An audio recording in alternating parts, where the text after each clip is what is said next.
जय बद्री विशाल, जय पहाड़ जय पहाड़ी, उत्तराखंड के शहीद अमर रहे, उत्तराखंड के शहीद अमर रहे।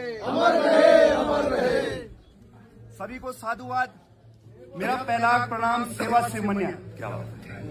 और मुझे पता लगा कि मेरे स्थानीय व्यापारियों का, मेरे पहाड़ी समाज का किस तरह से उत्पीड़न हो रहा है। और आज मैं यहाँ पर कोई फूल माला पहनने यहाँ पे नहीं आ रखा हूँ। यदि मैं यहाँ पे उपस्थित हूँ तो ये प्रशासन के लिए चेतावनी है, ये धामी सरकार के लिए चेतावनी है, क्योंकि हम उस दल के लोग हैं जिसने खून बहाना सीखा है अपने प्रदेश के लिए, जिसने बलिदान देना सीखा है। यदि व्यापारियों के घर के लिए हमें फिर से एक बार 94 का दौर दोहराना पड़े, फिर से वही क्रांति करनी पड़े, तो इसके लिए युवा लामबंद है। जब मैं बोलता हूं कि मेरे व्यापारी हैं, मेरा प्रदेश है, तो मैं शब्द में अहंकार नहीं है, मैं शब्द में जिम्मेदारी है। जब हम इसी शब्द को हम बोलते हैं तो जिम्मेदारी से सब लोग भागने लगते हैं।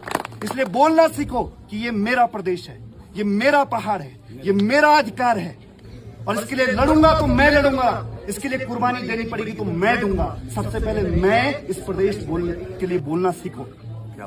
आज ये साफ चेतावनी हम देते हैं कि यदि इनको कलम की भाषा समझ में आती है और नीली शाही से ये लोग समझते हैं तो ठीक है, नहीं तो लाल कलम से हम लोग लिखेंगे, अपने रक्त से पत्र लिखेंगे जो हमारे गवर्नर हैं उनके लिए, क्योंकि सरकार से हमें कोई उम्मीद नहीं है। जब भी रोजगार व्यापार की बात करते हैं तो ये लोग बोलते हैं कि हिंदू खतरे में है। अगर हिंदू खतरे में है तो वो पलायन से खतरे में है, हिंदू खतरे में है तो वो बेरोजगारी से खतरे में है, हिंदू यदि खतरे में है वो अशिक्षा से खतरे में है, और हिंदू यदि खतरे में है तो अंकिता बेटी के साथ जो हुआ वो कृत्य खतरे में है।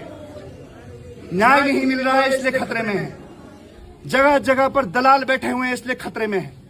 हमें किसी दूसरे धर्म से खतरा नहीं है, ये हमारे धर्म पे आड़ लेकर, हमारा ही पीताम्बर चोला पहनकर, हमारा ही भगवा चोला पहनकर हमारा ही उत्पीड़न कर रहे हैं। आप देखिए इस मार्केट में क्या चहल पहल हुआ करती थी, आज रूट डाइवर्ट कर दिए गए हैं। क्या कर रहे हैं हमारा प्रशासन?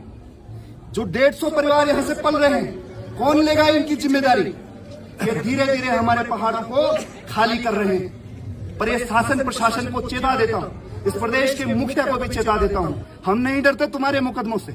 हम तो तुम्हारी जेलों में भी रह के आ चुके हैं। तुम्हारी जेलों में